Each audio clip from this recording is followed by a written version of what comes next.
2010 saw half of the population of the planet living in cities. Birmingham was once the pioneer of the Industrial Revolution and now has developed into a national commercial centre, a city with 5 universities and a great cultural offering. Its local representatives make decisions that provide vital services on behalf of their communities and for those who live and work in them. I wanted to become a councillor because the area that I lived in was declining, and then someone challenged me and said, why don't you try and do something about it rather than just moving out? I care about people and helping people with their problems. I believe I have a duty to everyone in Birmingham to do what I can to make Birmingham a better place to live.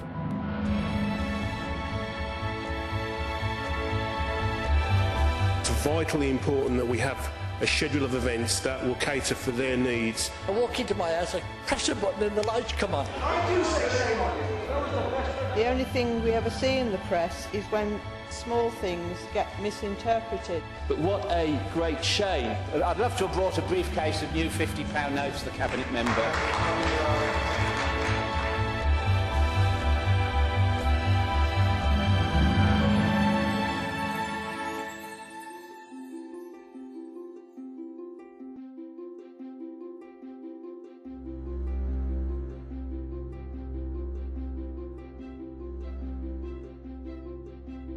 I mean, there is a commitment to public service. I certainly also believe that Birmingham City is a great city, and I wanted to add whatever skills and energies that I had, making a contribution to people's lives and also improving the quality of life for everybody in the city of Birmingham. I worked with parents and children as a school teacher, but time came for me to be more involved with communities and bring changes that I wanted to bring.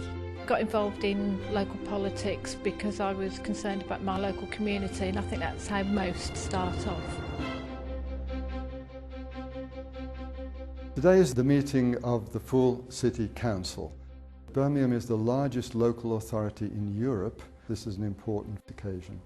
We have a number of committee meetings that we attend during the month, but the full council meeting is where we all get together and debate issues that affect every single person in Birmingham. This is probably one of the most important meetings of the month. We support that, Lord Mayor.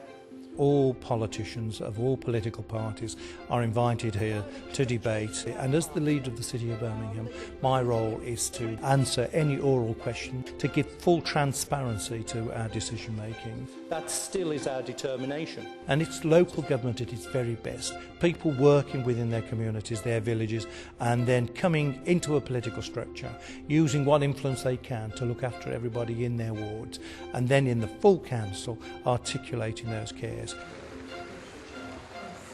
Meetings are held on the first Tuesday of each month apart from August, which is a bank holiday, and March.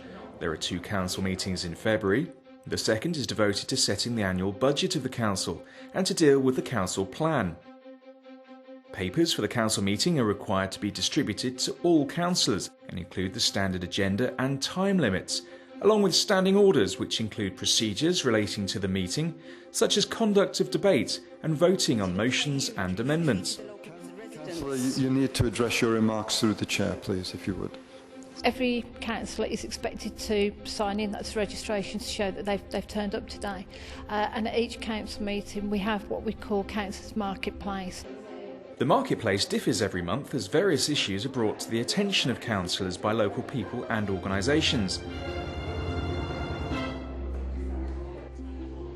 At 2 p.m, councillors must be in their seat for the beginning of the meeting.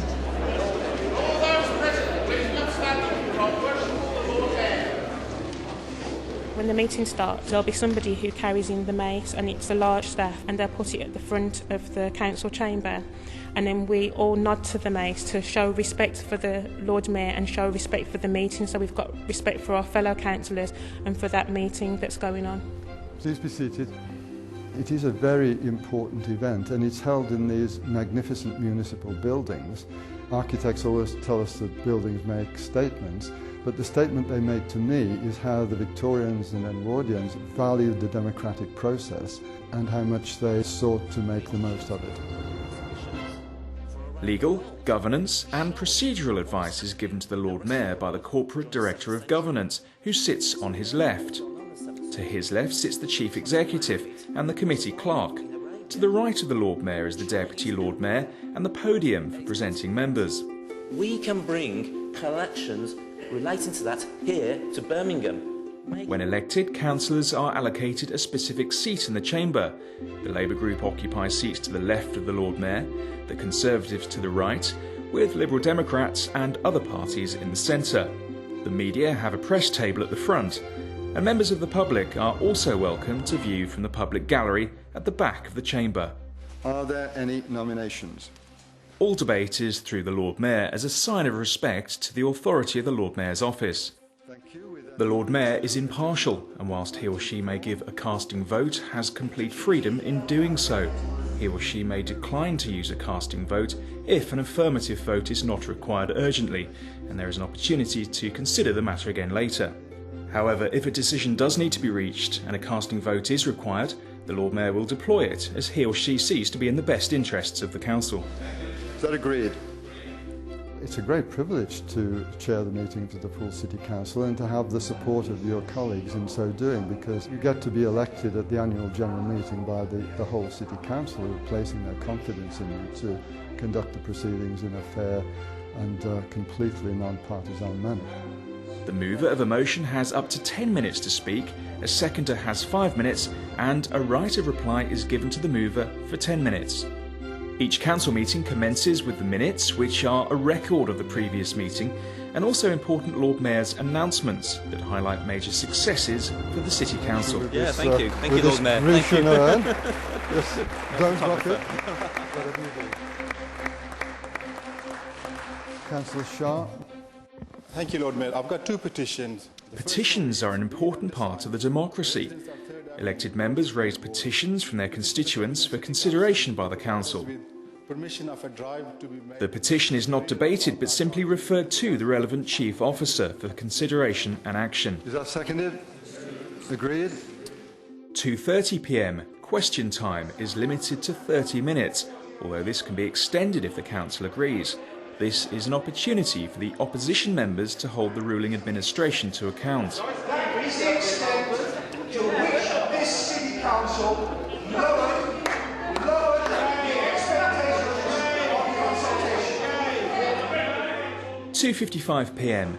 Cabinet member reports then follow, with the 10 cabinet members reporting to the council on an annual basis. The leader of the council presents his annual report on the state of the city in September of each year. These reports last for 40 minutes and are not the subject of any amendments. I hope that when this council passes this motion today... 4 p.m. Motions for debate last for 90 minutes, and this is an opportunity for the relevant parties to raise issues that their political groups regard as important. And I ask for counsel in supporting and making this a reality. Thank you, Lord Mayor.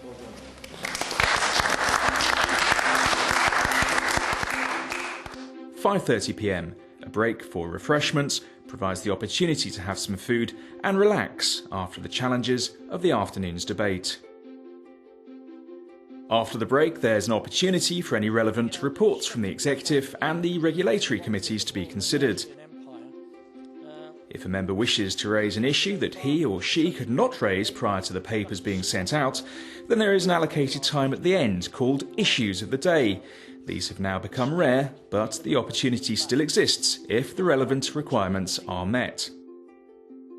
The meeting ends when all the business is concluded. Council standing orders allow the meeting to last for a maximum of 6 hours 45 minutes, or until 9:30 p.m. However, the Council can agree to extend this if required. Through this monthly Council meeting, the residents of Birmingham have been able to influence how their city is run. It's vitally important that we have a schedule of events. The only thing we ever see in the press is when small things... I see those in favour, those against. That is carried.